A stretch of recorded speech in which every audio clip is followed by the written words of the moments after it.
নমস্কার। স্বাস্থ্য সমৃদ্ধি চ্যানেলে আজকে আলোচনা আমাদের শরীরের মেটাবলিজম। মেটাবলিজম আমরা সবাই জানি, কথা কথা শুনি মেটাবলিজম বিগড়ে গেছে। ডাক্তারি পরিভাষায় বলা হয় মেটাবলিজম বিগড়ে গেছে। আচ্ছা, মেটাবলিজম সম্বন্ধে জানতে গেলে আগে জানতে হবে মেটাবলিজম মানে কি। মেটাবলিজম মেনটেন করে আমাদের শরীরের কোন কোন অর্গান, আর মেটাবলিজম ঠিক করতে গেলে আমাদের কি কি করতে হবে, এই তিনটে বিষয়ে আলোচনা। সঙ্গে থাকুন। যারা নতুন দেখছেন চ্যানেলটিকে সাবস্ক্রাইব করুন, আর যারা রেগুলার দেখছেন তারা লাইক করুন, কমেন্ট করুন। আমারই এক দর্শক জানতে চেয়েছে মেটাবলিজম কিভাবে ঠিক করা যায়। সেই দর্শকের প্রশ্নের উত্তরে আমিও দেখলাম সুন্দর প্রশ্ন, উত্তর দেওয়া অবশ্যই উচিত। মেটাবলিজম কি তারও জানা উচিত। তার সঙ্গে আমার প্রত্যেকটি দর্শক জানতে পারবে মেটাবলিজম কি। মেটাবলিজম অ্যাকচুয়ালি আমাদের শরীরের খাদ্য পরিপাক ও শক্তি উৎপাদনের প্রক্রিয়া এবং বজ্র অপসারণের প্রক্রিয়াকে বলা হয় মেটাবলিজম। বাংলায় বললাম, এর আগে বাংলায় এভাবে কেউ বলেছে বলে আমার জানা নেই, আমি খুঁজে পাইনি, ভিডিও খুঁজে পাইনি। মেটাবলিজম হচ্ছে আমাদের শরীরের খাদ্যকে পরিপাক করে, আমরা যে খাদ্য খেলাম সেই খাদ্যকে পরিপাক করে তার থেকে শক্তি সংগ্রহ করে বাকি যে ছিবড়ে বা বজ্র থাকলো সেটাকে শরীর থেকে বার করে দেওয়া। এই টোটাল প্রক্রিয়াটাকে বলা হয় মেটাবলিজম। এই জায়গাটা ভালো করে বুঝে নিতে হবে। মেটাবলিজম আমাদের শরীর থেকে খাদ্য, আমাদের শরীরে যে খাদ্য আমরা খাই তার থেকে প্রাপ্ত শক্তি বা প্রাপ্ত কার্বোহাইড্রেট, প্রোটিন, ফ্যাট এদেরকে ভেঙে শক্তি বা এনার্জিতে কনভার্ট করে। যদি মেটাবলিজম আমাদের শরীরে ঠিক থাকে তাহলে কি হবে, আমরা যে খাবার খেলাম তাতে কার্বোহাইড্রেট আছে, ফ্যাট আছে, প্রোটিন আছে আমরা জানি, কিন্তু সেগুলো তো আমাদের শরীর খায় না। সেগুলোকে আমাদের সিস্টেম ভাঙে, ছোট ছোট মলিকিউলে কনভার্ট করে সেটা আমাদের শরীর গ্রহণ করে। আচ্ছা, এই মেটাবলিজম আমাদের শরীরে কোন কোন অর্গান দেখে সেটা জানার দরকার। মেটাবলিজম দেখতে আমাদের শরীরের সবচেয়ে বড় কথা হচ্ছে ডাইজেস্টিভ ট্র্যাক্ট, অর্থাৎ মুখ থেকে শুরু করে পায়ুছিদ্র পর্যন্ত এই টোটাল লাইন। সঙ্গে থাকবে লিভার এবং সঙ্গে থাকবে কিডনি। এতগুলো যন্ত্রাংশ, এর মধ্যে কি কি পড়লো তাহলে? আমাদের মুখগহ্বর, স্টমাক, লিভার, ক্ষুদ্রান্ত্র, বৃহদান্ত্র অর্থাৎ টোটাল ইন্টেস্টাইন এবং কিডনি। এগুলো হচ্ছে মেটাবলিজমকে, শরীরের মেটাবলিজমকে ঠিক রাখার সবচেয়ে বড় কারিগর। কিন্তু মজার ব্যাপার হলো, আমার হঠাৎ মাথা যন্ত্রণা করছে। মেটাবলিজমের এর সঙ্গে সম্পর্ক নেই, খুব সত্যি কথা, কিন্তু আমাদের শরীরের সিস্টেম কি হবে, মাথা যন্ত্রণা যখনই শুরু হবে আমাদের মেটাবলিজম বিগড়ে যাবে। অর্থাৎ ডাইজেশন ঠিক মতো হবে না, ফিল্টারেশন ঠিক মতো হবে না, অ্যাবজর্বেশন ঠিক মতো হবে না। অতএব সার্বিক শরীরকে ঠিক রাখাটাও মেটাবলিজমের একটা অঙ্গ বলে আমার ধারণা। অতএব পূর্ণ শরীরটাকে ঠিক করে রাখতে হবে। আচ্ছা, অ্যাকচুয়ালি মেটাবলিজমের কতগুলো পার্ট রয়েছে। মেটাবলিজম কি কি করে? খাদ্যকে পরিপাক করে, অর্থাৎ যে খাবারটা আপনি খেলেন সেটাকে ডাইজেস্ট করে, বা আরো ভালো বলতে হলে হজম করা বা পরিপাক করা, ঠিক আছে। দ্বিতীয় হচ্ছে তার থেকে শক্তি অর্থাৎ এনার্জি কালেকশন করা। আপনি যে খাবারটা খেলেন সেটা প্রথমে পরিপাক হলো, পরিপাক হয়ে ইন্টেস্টাইনে গেল, সে থেকে অ্যাবজর্বেশন হলো, অ্যাবজর্বেশনে তার থেকে এনার্জি মানে কালেকশন হলো। এরপরে বাকিতে হলো বজ্র অপসারণ। যে ছিদ্রটা থাকলো সেটা সময় মতো শরীর থেকে বের করে না দিলেও তো বিপদ, মেটাবলিজম বিগড়ে যাবে। অর্থাৎ বজ্র অপসারণ এটাও মেটাবলিজমের একটা খুব ভাইটাল পার্ট। তারপরে আসছে পুষ্টি শোষণ।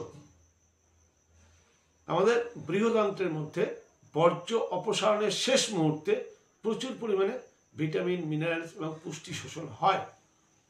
যে খাবার খেলাম তার থেকে যে পুষ্টি, সে পুষ্টি শোষণ হয় ইন্টেস্টাইনের মধ্যে এবং কোলনে। সবচেয়ে বড় কথা হচ্ছে কোলনে, ইন্টেস্টাইনের লাস্ট পার্ট ইলিয়াম পার্টে গিয়ে অ্যাবজর্বেশন হয়, আর বাকিটা হয় কোলনে গিয়ে, কোলনের পরে রেকটাম। তাহলে এই যে টোটাল প্রসেস, এখানে পুষ্টি শোষণটা এর ভেতরে হয়। আর হরমোনের নিয়ন্ত্রণ, সেখানে লিভারের ভূমিকা আছে, আপনার কোলনের ভূমিকা আছে, মানে বৃহদান্ত্রের ভূমিকা আছে, লিভারের ভূমিকা আছে, এছাড়া শরীরের কিডনিরও কিছু ভূমিকা আছে। এরকম ধরনের আরও কিছু কাজ ঠিকঠাক হলে আমরা বলবো আমাদের মেটাবলিজম ঠিক আছে। এই যে বর্জ্য নিষ্কাশন, অর্থাৎ শরীরের আনওয়ান্টেড বা অপ্রয়োজনীয় মাল বের করা, এর মধ্যে আসে কিডনি। কারণ আপনি যে জল খেলেন, সেই জল রক্তে মিশলো, রক্ত প্রতিটা সেলে গেল, সেল থেকে প্রতিটা সেলের যে বজ্র, সেই রক্ত বহন করে নিয়ে এসে কিডনিকে দিল, কিডনি সেটাকে ছেঁকে বার করে দিল ইউরিনের মাধ্যম দিয়ে। এটাও মেটাবলিজমের একটা পার্ট। অর্থাৎ কিডনি যদি অসুস্থ থাকে বা কাজ কম করে, আপনার মেটাবলিজম বিগড়াবে। কিডনিও কিছু হরমোন ব্যালেন্সের কাজ করে। অতএব মেটাবলিজম ঠিক রাখতে গেলে আমাদের এতগুলো জিনিসের দিকে খেয়াল রাখতে হবে। নিশ্চয়ই বুঝতে পারলেন মেটাবলিজম কি জিনিস। আচ্ছা, এবার বলি আমরা এই মেটাবলিজমকে ঠিক করবো কি করে। ধরুন আমার মেটাবলিজম বিগড়ে গেছে, তাহলে আমাকে জানতে হবে যে আমি মেটাবলিজম ঠিক করবো কি করে। এটা খুব জরুরি। মেটাবলিজম ঠিক করার একদম প্রথম হচ্ছে স্বাস্থ্যকর আহার। আপনি যে খাবারটা খাচ্ছেন, সবচেয়ে এখানে ভালো বলতে হয় যে আমার একটা ভিডিও আছে, মানে সুস্থ থাকার 5টা টিপস। তার মধ্যে কি খাচ্ছি, কেন খাচ্ছি, কিভাবে খাচ্ছি, কখন খাচ্ছি, কোথায় খাচ্ছি, কতটা খাচ্ছি, এই যে খাওয়ার 5টা টিপস, এটা আপনি একবার দেখে নেবেন, আপনার বুঝতে সুবিধা হবে। অর্থাৎ খাবারটা শরীরের প্রয়োজনে, শরীরের উপযুক্ত খাবার দেওয়াটা খুব জরুরি। ওই জন্য বলা হয় যে স্বাস্থ্যকর খাবার। সুস্বাদু খাবার বলা হয়নি, যেটা আপনার জীবের সাথে খাবার এখানে বলা হয়নি, এখানে বলা হয়েছে স্বাস্থ্যকর খাবার। 2 নম্বর হচ্ছে নিয়মিত শরীর চর্চা বা ব্যায়াম। আপনার প্রয়োজন অনুযায়ী মেটাবলিজম ঠিক রাখতে গেলে আপনাকে যেটা করতে হবে, নিয়মিত শরীর চর্চা বা ব্যায়াম করাটা খুব জরুরি। আপনার সাধ্য অনুযায়ী, আপনার বয়স অনুযায়ী, দরকার পড়লে অবশ্যই কারোর গাইডেন্সে। তাহলে নিয়মিত ব্যায়াম কিছু অন্তত পক্ষে সকাল বিকেল 15-30 মিনিট স্বাস্থ্য চর্চা করা উচিত। না হলে মেটাবলিজম কখনো ঠিক থাকবে না। পর্যাপ্ত জল খাওয়া উচিত, কারণ আপনি শুনেছেন মেটাবলিজম ঠিক রাখতে গেলে আমাদের কিডনির একটা বড় ভূমিকা আছে। তাহলে কিডনির ফিল্টারেশন ঠিক রাখতে গেলে শরীরের বজ্র, যেটা রক্তের বজ্র, মানে সেল যেগুলো খায় সেগুলো তো বহন করে রক্ত। তাহলে সেই জায়গাটা পরিষ্কার করতে হলে জল পর্যাপ্ত পরিমাণে খাওয়ার দরকার আছে। এবং নিয়ম অনুযায়ী জল খাওয়ারও কিছু নিয়ম আছে। আমার একটা জল খাওয়ার উপরে ভিডিও আছে, দয়া করে দেখে নেবেন। পর্যাপ্ত ঘুম। দেখুন, আমরা সারাদিন যা করি না কেন, আমাদের কার্যক্ষেত্রে যে আমি কথা বলছি, কথাতেও আমার অনেক সেল ইনজোর হচ্ছে, অনেক সেল ড্যামেজ হচ্ছে। কিন্তু মজার ব্যাপার, আমরা যখন রাতে ঘুমাই, আমাদের শরীর সেই সেলগুলোকে রিপেয়ারিং করে আবার তাদের রিজেনারেশন হয়। অতএব আমরা যদি রাতে সঠিক ডিপ স্লিপ না হয়, সেই ব্যাপারে আপনি আমার আর একটা ভিডিও আছে, ঘুম কতটা জরুরি, ঘুমের ভিডিওটা দেখে নেবেন, সেখানেই জানতে পারবেন। অতএব রাতে পর্যাপ্ত ঘুম, পর্যাপ্ত অর্থাৎ প্রত্যেকটা বয়সের মানুষের জন্য একটা নির্দিষ্ট ঘুমের ক্রাইটেরিয়া রয়েছে। বাচ্চা বেশি ঘুমাবে, বয়স্ক মানুষ বেশি ঘুমাবে, মাঝবয়সী বা একদম যুবক যারা তারা কম ঘুমাবে। কিন্তু যত কম ঘুমাক, মিনিমাম 6 থেকে 8 ঘন্টা প্রত্যেকটা মানুষকে গড়ে ঘুমানো উচিত। তা নাহলে তার শরীরের মেটাবলিজম বিগড়াবেই। আপনি রাত জেগে কাজ করবেন, ইচ্ছা মতো ঘুমাবেন, বেলা 10টা পর্যন্ত ঘুমিয়ে থাকবেন, আপনার মেটাবলিজম বিগড়াবে। হবে না, ক্ষতি কিছু হবে না। আপনি খাতা কলমে হয়তো ঘুমাচ্ছেন, কিন্তু প্রকৃতির নিয়মে যদি না ঘুমান আপনার মেটাবলিজম বিগড়াবে। মানসিক চাপ কমাতে হবে। মানসিক চাপ হ্যাঁ ইচ্ছা করলে কমানো যায়। হ্যাঁ কিছুটা পেট ঠিক থাকলে মানসিক চাপ কম থাকে, পেট বিগড়ালে মানসিক চাপ বাড়ে। অতএব মানসিক চাপের সঙ্গে পেটের একটা বিরাট সম্পর্ক আছে। এক্ষেত্রে আমাদের পঞ্চকোষ কি, পঞ্চকোষের উপর আমার একটা ভিডিও আপলোড করা আছে, একটু দেখে নেবেন। পঞ্চকোষ কি, পঞ্চকোষের মধ্যে মনোময় কোষ, তাকে কিভাবে সুস্থ রাখা যায় দেখে নেবেন। অতএব এক্ষেত্রে মানসিক রোগের জন্যও কিন্তু আমাদের মেটাবলিজম বিগড়ায়। অতএব মেটাবলিজম ঠিক রাখতে গেলে মানসিক ব্যাপারটা দেখতে হবে। ধূমপান ও অ্যালকোহল এই দুটোকেই বর্জন করতে হবে। এই দুটো কিন্তু আমাদের মেটাবলিজমকে বিগড়ানোর জন্য মাস্টার মানুষ। হ্যাঁ আপনি মস্তি করছেন, ফুর্তি করছেন, করুন, আপনার কিন্তু মেটাবলিজম বিগড়াচ্ছে। আর মেটাবলিজম যদি বিগড়ায়, আপনি প্রশ্ন করেছেন মেটাবলিজম কীভাবে ঠিক করব, তাহলে মেটাবলিজম যখন আপনি বিগড়াচ্ছেন আপনি কি ঠিক করতে পারবেন? না না না। অতএব এগুলোর থেকে দূরে থাকতে হবে। প্রোবায়োটিক প্রতিদিন নেওয়া উচিত। প্রোবায়োটিক না নিলে আপনার ডাইজেস্টিভ সিস্টেম কখনোই ভালো থাকবে না। কারণ আপনি যে খাবার খান সেই খাবার অ্যাকচুয়ালি আপনার ক্ষমতা নেই, আপনার শরীরের ক্ষমতা নেই সেটাকে ডাইজেস্ট করে। আপনাকে বলা হয় ফাইবার খেতে, আপনি যে ফাইবার খাচ্ছেন সেই ফাইবার আপনার ক্ষমতা নেই শরীর ডাইজেস্ট করে প্রোবায়োটিক। মাথায় রাখবেন, প্রোবায়োটিক ওয়ার্ল্ড ফেমাস, এখন সবচেয়ে বড় গবেষণা চলছে প্রোবায়োটিক প্রিবায়োটিকের উপরে। অতএব প্রোবায়োটিক জাতীয় খাবার আপনাকে খেতে হবে। এই ব্যাপারেও আমার একটা ভিডিও আপলোড করা আছে, প্রোবায়োটিক বুস্ট করার জন্য সাওয়ার ক্রাউট কীভাবে বানাতে হবে, খেলে কি হয় একবার দেখে নেবেন। প্রোবায়োটিক প্রিবায়োটিক ব্যাপারটা বুঝে নেবেন। আমি ভিডিও বেশি লম্বা তো করতে পারছি না, যার ফলে ভিডিওগুলো রেফারেন্স আপনাদের দিচ্ছি। ভিটামিন ও মিনারেলসের ব্যালেন্স রাখতেই হবে। আপনি যে খাবার খাচ্ছেন, cook food, junk food, fast food, প্রথমে বলি কুক ফুডকে আমরা বলি hopeless food, HOPE, hopeless food. যখনই কোনো জিনিস আগুনের সংস্পর্শে এলো, রান্না হলো, তাতে হয়তো টেস্ট আপনার মুখের স্বাদের অনুযায়ী হলো, ঠিক কথা, কিন্তু হোপ ভ্যানিশ হয়ে গেল। হোপ কি? H-তে হরমোন, O-তে অক্সিজেন, P-তে ফাইটোনিউট্রিয়েন্টস, E-তে এনজাইম। এই চারটে জিনিস থাকবে না। আপনি কুক ফুড খান, যার ফলেই তো কুক ফুড এত খেলে এত রোগ হচ্ছে আজকাল। হ্যাঁ আগেকার খাবার ছিল, সেই খাবারের সঙ্গে আজকের খাবারের তুলনা করবেন না। আপনার বাপ ঠাকুরদাদা কুক ফুড খেয়ে সুস্থ ছিল, তারা যে খাবারটা খেত আপনি আজকে সেই খাবারটা পাবেন না, পয়সা দিয়েও পাবেন না, খুঁজলেও পাবেন না। অতএব আপনাকে অল্টারনেটিভ রাস্তা খুঁজতেই হবে। অর্থাৎ কুক ফুড খেলে আপনি হোপলেস খাবার খাচ্ছেন। হোপলেস খাবার যখনই খাচ্ছেন আপনাকে হোপের ঘাটতি তো হবেই। তার জন্যে আপনাকে ভিটামিন এবং মিনারেলস দুটো সম্পূর্ণ আলাদা জিনিস। বহু সূক্ষ্ম তত্ত্ব যেগুলো মিনারেলস বলি আমরা, এমন কিছু মিনারেলস আছে জলে থাকে, আমরা জল আড়তে ফিল্টার করে খাই, মিনারেলস ভ্যানিশ। তাহলে আপনাকে কারো বিশেষজ্ঞ গাইড নিয়ে আপনার ডায়েট চার্ট একটা বানিয়ে দিতে হবে, কী মিনারেলস খাবেন, আদৌ মিনারেলস খাওয়ার দরকার আছে কিনা, আপনার শরীরে মিনারেলসের ঘাটতি যেন না হয়, ভিটামিনের ঘাটতি যেন না হয়। তার জন্যে ভিটামিন এবং মিনারেলসের সবচেয়ে ভালো আমার জানা দুটো সোর্স, এক হচ্ছে স্প্রাউট, দুই হচ্ছে ডাবের জল। নারকোলের মতো জিনিস নেই, ডাবের জলের মতো মিনারেলসের স্রোত নেই, স্প্রাউটের মতো ভিটামিন মিনারেলসের স্রোত নেই। আপনি স্প্রাউট কি, কীভাবে বানাতে হয় সেই ব্যাপারেও আমার ভিডিও আপলোড করা আছে, একটু দেখে নেবেন কষ্ট করে।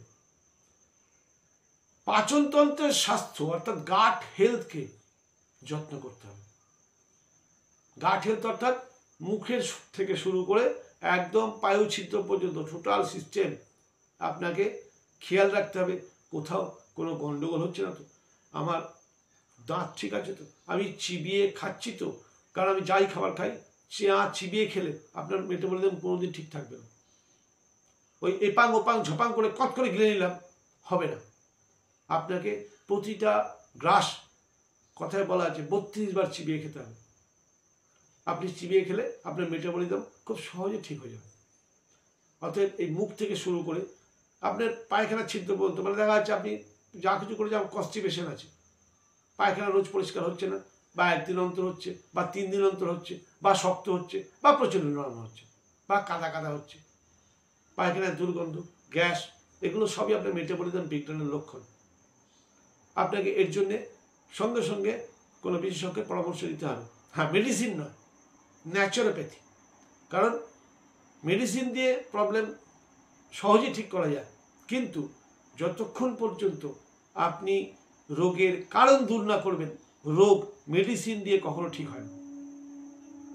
আমাদের কাছে রসুই চিকিৎসার মধ্যে অনেক চিকিৎসা আছে যেগুলো আমরা ইমার্জেন্সি ইউজ করি, হ্যাঁ তাতে প্রবলেম মিটে যাবে, কিন্তু আপনি যে কারণে রোগটা হলো, যে কারণে মেটাবলিজম বিগড়ালো, সেই কারণটা আপনি ঠিক করবেন না, আপনি সেটাকে ধরে রাখতে পারবেন, আবার বিগড়াবে। অতএব লাইফস্টাইল আপনাকে চেঞ্জ করতেই হবে। লাইফস্টাইল কী জিনিস সেটাও জানতে গেলে আমার লাইফস্টাইলের উপরে ভিডিও আপলোড করা আছে, একটু দেখে নেবেন। এবার লিভার এবং কিডনি এই দুটোর উপরে আপনাকে স্পেশাল জোর দিতে হবে। শরীরে আমাদের মেটাবলিজমের মূল কর্ণধার লিভার এবং কিডনি। লিভার সম্বন্ধে আগে বলে নিই, আপনি যাই খাচ্ছেন না কেন, সেই খাবার থেকে যে রস সংগ্রহিত হলো, সেই রস প্রথমে যায় লিভারের কাছে। লিভার তার থেকে যে বিষ জাতীয় খাবার আছে সেটাকে ডিটক্স করে এবং সেটাকে দরকার পড়লে বাইরে বের করে দেয়। বাকি শুদ্ধ, যা শরীরের জন্য ক্ষতিকর নয় এমন জিনিস ও হিসাব করে, কতটা জমিয়ে রাখবে, কতটা আপনাকে দেবে, কতটা রেখে দেবে। অতএব লিভারের হেলথ বিগড়ালো মানে আপনার মেটাবলিজম কখনো ঠিক থাকবে না। লিভার হেলথ ঠিক করবেন কি করে? তার জন্যে টাইম টু টাইম আপনাকে লিভার ক্লিনজিং করা খুব দরকার। লিভার ক্লিনজিং কি জিনিস সেটা ব্যাপারেও ভিডিও আছে, একটু দয়া করে দেখে নেবেন। ক্লিনজিং থেরাপির উপরে ভিডিও করা আছে। কিডনি হেলথ, আমরা সারাদিন যা করি না কেন, এই পলিউশন থেকে শুরু করে খাওয়া দাওয়ার পলিউশন, সমস্ত কিছু যত টক্সিন খাবারের সঙ্গে বা শ্বাসের সঙ্গে আমাদের শরীরে যায় এবং সেটা বিভিন্নভাবে রক্তে মেশার পর সেই রক্ত শরীর থেকে ঘুরে প্লাস সেলের যে বজ্র, সেই বজ্র যখন ঘুরে এসে কিডনির কাছে যায়, কিডনি সেইখান থেকে প্রয়োজনীয় মাল রেখে অপ্রয়োজনীয় মাল ছেঁকে শরীরের থেকে বের করে দেয়। প্রয়োজনীয় মাল আবার ঘুরে আসে লিভারের কাছে, লিভার চেক করে, তারপরে সে লাঙে পাঠায়, লাঙে আবার অক্সিজেন মিশ্রিত হয়, আবার ফ্রেশ ব্লাড আবার শরীরে যায়। এই হচ্ছে প্রসেস। তো এই প্রসেসে কিডনির একটা বড় ভূমিকা আছে। এবার কিডনি যদি 100% পরিষ্কার না করে বারবার 20% বা 30% বা 50% ময়লা আবার ছেড়ে দেয় রক্তে, তাহলে কী হবে? আমাদের শরীরে মেটাবলিজম বিগড়াবে। তার জন্যে কিডনি হেলথের দিকেও খুব মন রাখার দরকার। আর কিডনি হেলথ ঠিক করবেন কি করে? প্রথম কথা, কিডনি হেলথ ঠিক করার কথা আগে বলা আছে, জল ঠিক করে খাবেন নিয়ম অনুযায়ী। আপনি কিডনি ঠিক করেছে বলে একবারে 5 লিটার জল খেয়ে নিলেন, কিডনি খারাপ হয়ে যাবে। ওভারলোডে কিডনি খারাপ হয়ে যাবে। কোনো জিনিসকে বেশি কাজ করালো যেমন ক্ষতি, কম কাজ করালেও ক্ষতি। সবই একটা প্যারামিটার আছে, সবারই একটা নিয়ম আছে। অতএব নিয়ম অনুযায়ী জল খান। আর যত কেমিক্যাল জাতীয় খাবার, প্যাকেট ফুড যাতে প্রিজারভেটিভ আছে, এমন কোনো খাবার যাতে প্রিজারভেটিভ আছে, এমন কোনো খাবার যাতে কেমিক্যাল ব্যবহার হয়, যেমন রিফাইন অয়েল, যাতে কেমিক্যাল ব্যবহার হয়, সেই ধরনের খাবার আপনাকে কম খেতে হবে। কারণ আপনি যা খাচ্ছেন সেই কেমিক্যাল কিন্তু শরীরে যাচ্ছে, রক্তে যাচ্ছে, রক্ত থেকে কিডনির ঘাড়ে চাপছে, কিডনির কিন্তু কষ্ট হচ্ছে।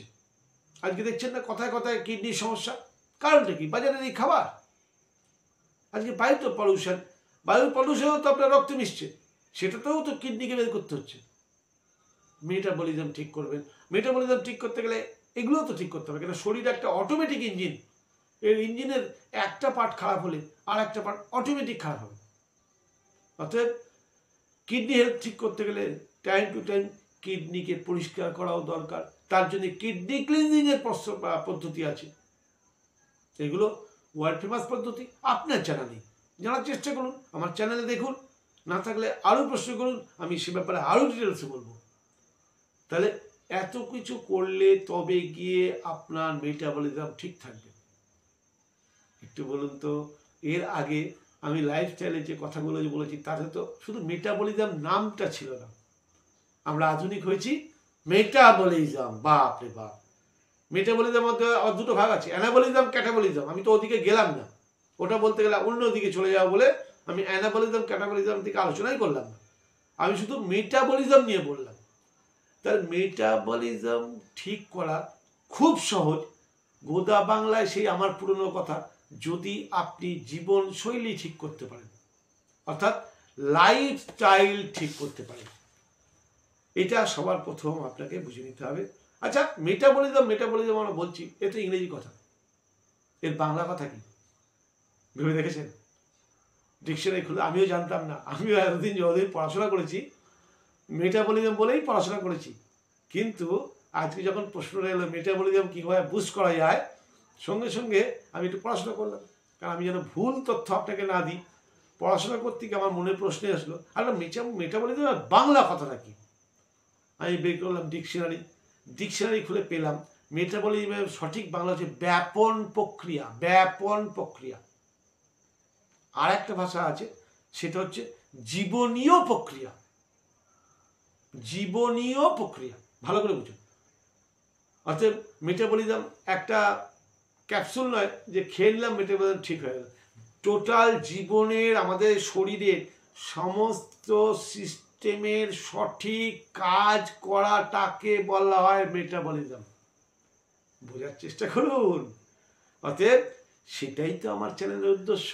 স্বাস্থ্য সমৃদ্ধি চ্যানেল তো আমি ক্রিয়েট করেছি শুধু আপনাদের জীবনশৈলী শেখাবো বলে। আমার যে লাইফস্টাইলের ভিডিও আছে, জীবনশৈলী পরিবর্তনের ভিডিও আছে, আপনারা সেগুলো দেখুন, দেখবেন ঘুরে ফিরে ওইগুলো মানলে আপনার মেটাবলিজম ঠিক হয়ে যাবে। অর্থাৎ মেটাবলিজম বলে আলাদা কিছু বিশাল ব্যাপার নেই, ব্যাপারটা খুব সত্যি, খুব ছোট্ট, একদম জলের মতো পরিষ্কার। আপনার জীবনশৈলীকে ঠিক করুন।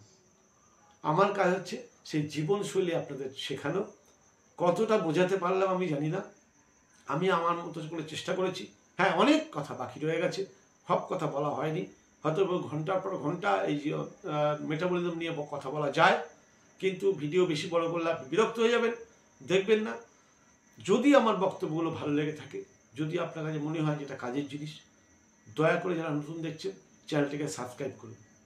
আর যারা রোজ দেখছেন, যদি মনে করেন আমি আপনাদের সঠিক পথ দেখাচ্ছি, তাহলে লাইক করুন। কোনো প্রশ্ন থাকলে অবশ্যই কমেন্ট করুন, আমি উত্তর দেবো, নিশ্চয়ই দেবো। যেমন এই ভিডিওটাই আপনার প্রশ্নের উত্তর দিলাম, আমি নিশ্চয়ই উত্তর দেবো। আর বেশি বেশি করে আত্মীয় স্বজন বন্ধু বান্ধবকে শেয়ার করুন।